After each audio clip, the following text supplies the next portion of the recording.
Hello and welcome back to the Scale Modelers Cafe. My name is Jamie and welcome to the next part in the Academy F14 Tomcat in 1/72 scale. In the previous episode I built and painted the cockpit, and in this episode I'm going to deal with the construction. So here I am adding some Photoetch details from the Edward set into the nose wheel gear bay. Now I don't normally use or detail up the undercarriage bays on aircraft models because, well, frankly, normally they're sat on the shelf or on the table, and frankly you don't get to see them. So I don't see the point. But I thought in this case, well, I had the detail set to hand, and there's some nice details in there, and it would dress it up a little bit, so I thought why not, won't take too long. So as you can see, this particular etched part is absolutely tiny and was a bit of a faff to get in, to be honest. Here on the back, just adding a little bit of glue just to pop in just a little bit of detail. Dead easy. Not that you'll see much, of course. Right, next up was some wiring, and the wiring came actually in the Photoetch set, but it is obviously two-dimensional. So I took some 0.5mm brass wire and, using the Photoetch as a pattern, formed it up and created the wiring. Using a little bit of plastic card just to recreate some sort of box, electrical junction box or something, hydraulic junction box, and then putting the other bit of wiring in. Now, as you can see, it's a bit of a fiddle, and I think in hindsight would have been easier is if I perhaps drilled some holes into the wall, and then I could have just sort of threaded it through, and that would have been much easier then. But this worked. It was just a little bit fiddly, perhaps a little bit more fiddly than it maybe could have been. And there we go.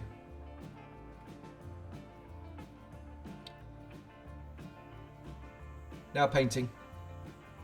So obviously gear bays in US Navy aeroplanes are white, and kind of going against my own advice here, I decided to just spray the white directly on. This is MRP white, and it does take quite a while, quite a few coats just to build it up, but it's a lovely smooth finish, and that's going to take a wash really nicely.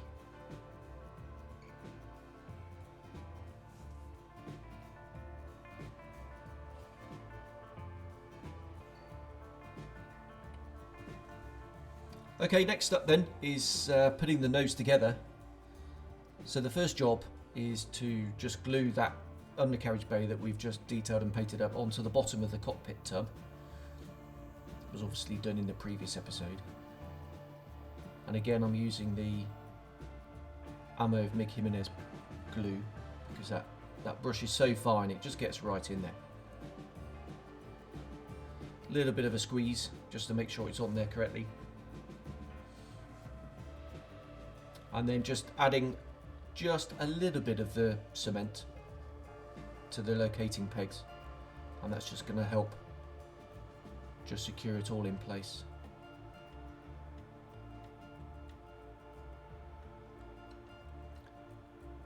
The fit is great, even though it looks like I'm sort of fiddling around here, but it goes together in really nicely. It's because I'm at an odd angle trying to do it for the camera. And then just applying the glue to the inner surface here, just to sort of keep it away from the prime surface. And again, a little bit of a squeeze just to hold it there. And the glue sets up really quite quickly. Clearly, it's very soft still, but just hold it for a few seconds and it will just bite in.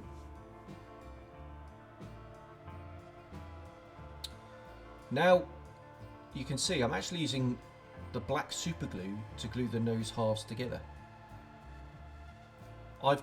More and more I've gone over to using the black super glue now for for seams, especially where it's quite small, like this. Adding a little bit of accelerator means it'll glue straight away, it'll dry straight away, and the bond is really strong. This is flexible super glue, so it's not quite as brittle as traditional super glue. I'm just applying it there with an old scalpel blade. Squeeze the parts together. Dab of the accelerator. That brush is just caked in glue itself. So, ooh, nearly spilled it there. And then just holding it in place. You can spray the accelerator on, but I think that's just a lot of wastage. And there we go. And then straight away we can get on with the sanding. Just using again the Flory Model sanding sticks. Trying to do it sort of curving. You can't quite see it on that angle, but curving it over the radius. And just using my fingers and my nail just to check to see if it's smooth. Polishing it up with the blue sander. And then straight again on the nose. And you can clean the seams up straight away. There is zero risk of any shrinkage.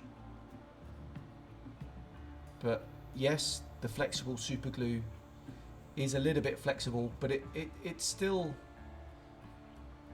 there is still a slight risk, especially if you drop it. The joints will crack, but dead easy to repair.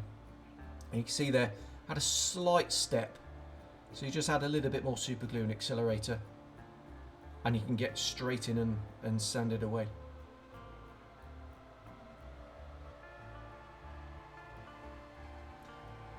So I'll speed up the process here.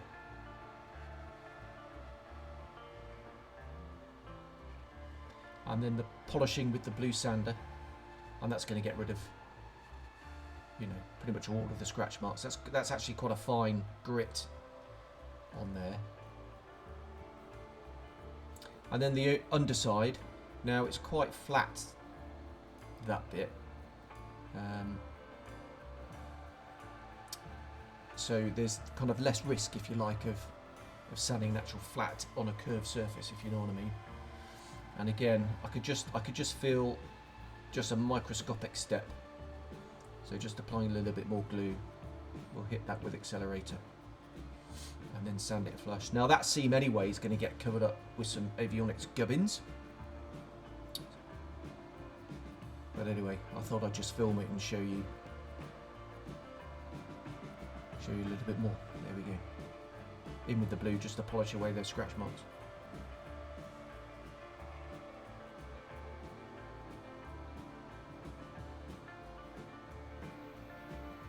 And then you can reinforce some of the pegs and go in with a little bit more glue.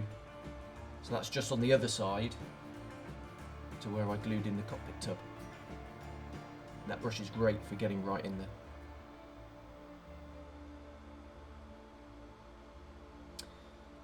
Now for a little bit more photo etch, and clearly what I should have done before I glued the cockpit in is just remove that little bit of sort of little rectangular plastic there, a little raised bit.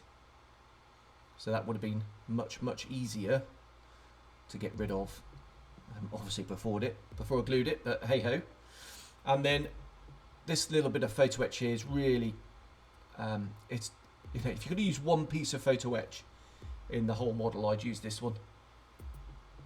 It just provides all that detail behind the Rio's cockpit, and it is really quite visible. There's a little another separate piece that goes on there that you can see I've already glued on. There's no point filming that. And then I just came in with a bit of the Mr. Surfacer primer,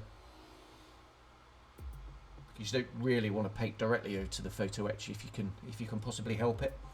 And you can notice there's a little bit sticking up. That's going to be painted black as well. And while I've got the primer, I may as well just check the seams. So that little sticky up bit there, obviously in the previous video you would have saw me paint and weather and wash and dry brush and blah blah blah, and then I realised it was black, the same as the sort of the rear decking there.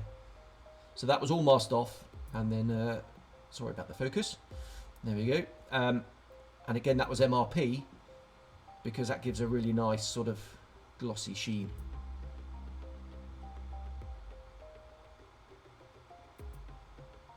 So just check for any overspray or misbits, and there was a little bit of a misbit, so just touching that up. And the cockpit sills there as well, which are Photoetch as well. I didn't film that bit. There we go.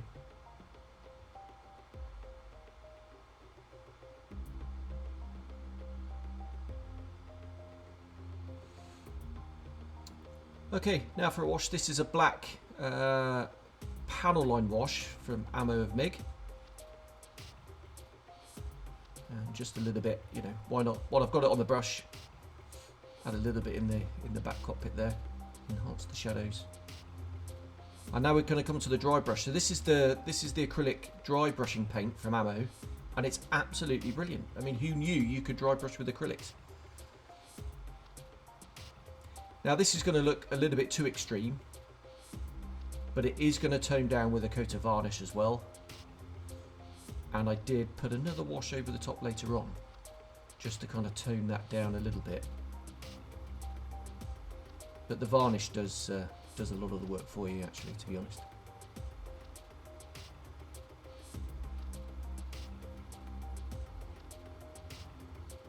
Okay, I've glued the nose on. I did add some weight to it, so that's full of lead. But because of the sanding of the seams top and bottom, I got a slight step, and the nose cone didn't fit. I think it was me rather than the kit, to be honest. There were a little bit of a gap, so just using a micro brush, I'm brushing in some Mr. Surfacer. I think this was 1200, and I'll just brush it in, and then I'll just clean that up with a bit of thinner on a cotton bud. And there's just a slight gap around the gun panel as well, and that was cleaned up with a cotton bud in a bit of thinner.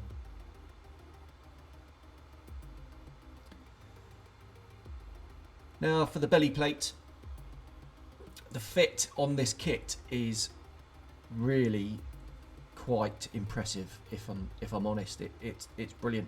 Not quite Tamiya levels, but actually it's not that far off. So that's just a dry fit there, just being held in by friction, and then just the really small amount of cement. Again, the Ammo brush is brilliant for sort of precise glue application. And then you'll see there's a slight gap there where the sort of fuselage side just kind of bows out a little bit, but no drama. We'll just put a little bit of glue in there and then just hold it with a bit of pressure, and just for a few seconds, and then that'll hold. Right, engine intakes now. So I've already sprayed these with Alclad steel, and I'm going in with the black panel line wash from Ammo. That's going to highlight that detail. Now, to be honest, the intakes are really quite deep, so there's a lot of sort of deep dark shadows there. But anyway, it looked good if you can actually peer down there. Right, the seamless intakes, these have been sprayed white already, and obviously being resin, you're going to need super glue. So my favourite super glue just being applied there, and then we'll just put on the first stage compressor. And you see there's a little pin on the plastic part, and that looks really, really good there. So that pin I mentioned, you're just going to put a little bit of super glue, or you could use plastic cement. I'll just use super glue, and there's a little bit of super glue there on the bottom part of the intake, and that's going to go in. Now yes, there's a seam there, you can see I've already pre-painted this, but when you're looking directly down, that's so far back, that seam, you can't see it. And I did go in actually and respray that camouflage and white demarcation to make it a little bit more accurate. I've added some Photoetch to the wheel wells and the airframe, and this is how good the fit is of those intakes. Now they're really quite flexible, which is really good, because you might see, oh no, there's a big gap there, but it's really easy manipulated, and I'm just trying to match up those contours at the back as best I can. And I'm just going to apply a little bit of that cement along that seam, and then just hold it in place so it doesn't move while that glue sets up. And that fit is brilliant. It just looks like a panel line when it's painted. It's awesome.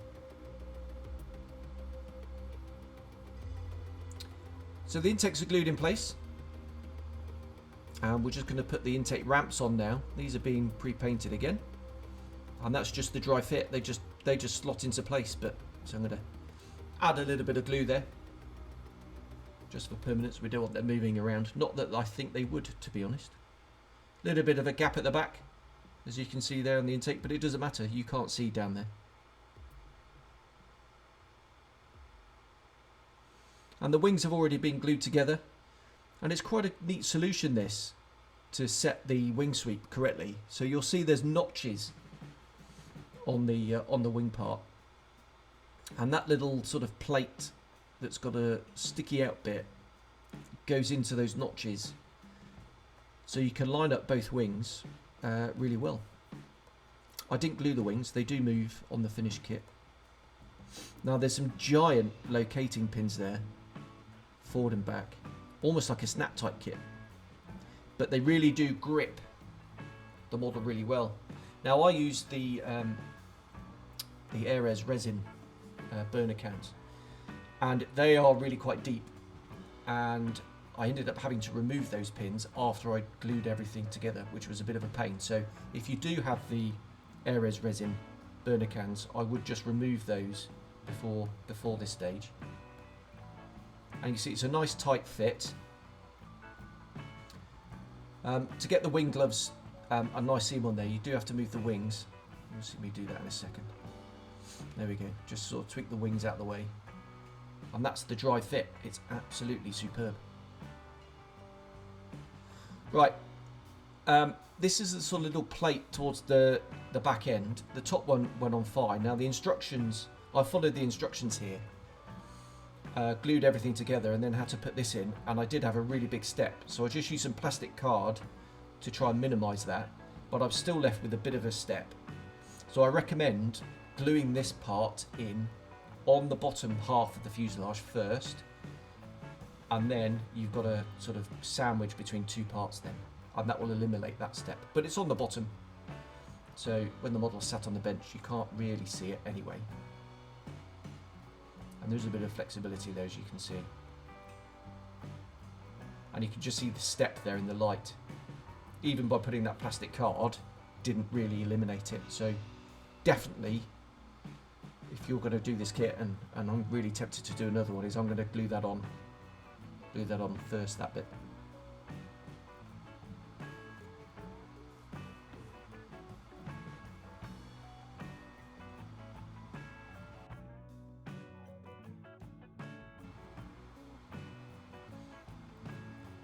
Okay, here's the nose already. I've painted already the sort of forward fuselage bit there around the intakes, because that's going to be a nightmare to spray. And now we're going to, this is the main event really, is gluing the nose on to the main part of the fuselage. And you can see the fit underneath is brilliant. There's a slight gap at the top there, but just with a bit of pressure, that goes away really. And then with a bit of glue, you're not going to see that. Now the canopy, there is a canopy seam. So just using the Flory Models sanding sticks, which are brilliant for this job, is I just went in and removed that seam. So I'm just going to show you how I did the front, and then we'll have a comparison at the end. So using the sanding sticks first, and then moving on to the blue sponge, just to eliminate the worst of the scratches, and that's going to make it really cloudy, as you can see, using circular motions, as well as sort of forward and back and up and down. And now this is the Flory Models polisher. So using the green first, I don't know what grit it is, but it's really sort of gentle, and you're just working your way up through the grits, getting smoother and smoother, and just polishing the plastic. Now you might find that when you get to the end and actually use this bit, the white bit, that you can see some scratches in there, but it's no drama. You just go back with something slightly more coarse and then repeat the process just to polish it out. Just get rid of the residue, and there we go. That's the seam gone, but it's cloudy. Now we need to polish. So 3 grades of Tamiya polishing compound, and you only need a small bit. Now I learnt this trick from my mate Ian Hartup, who's a car modeller, who said polish in straight lines, don't polish in circles, and polish at 90 degrees to each other. And that's what I did, and I went through all the 3 grades. Right, this is the fine. First was coarse, onto the fine now, and again I've speeded it up because you don't want to sit there watching me in real time, so I've just speeded it up, and I've also cropped the video as well a bit. But there we go, that's the next stage, and then we're going to finish off with the finish, which is the finest of all 3. And we're going to rinse and repeat.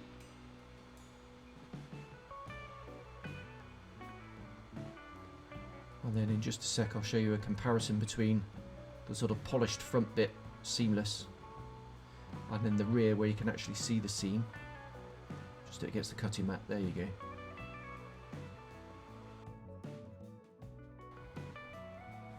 Okay, there we go. The model is now ready for paint. You can see in this image it's in primer. There wasn't much point, if I'm honest, showing you the rest of the construction. It was very, very straightforward.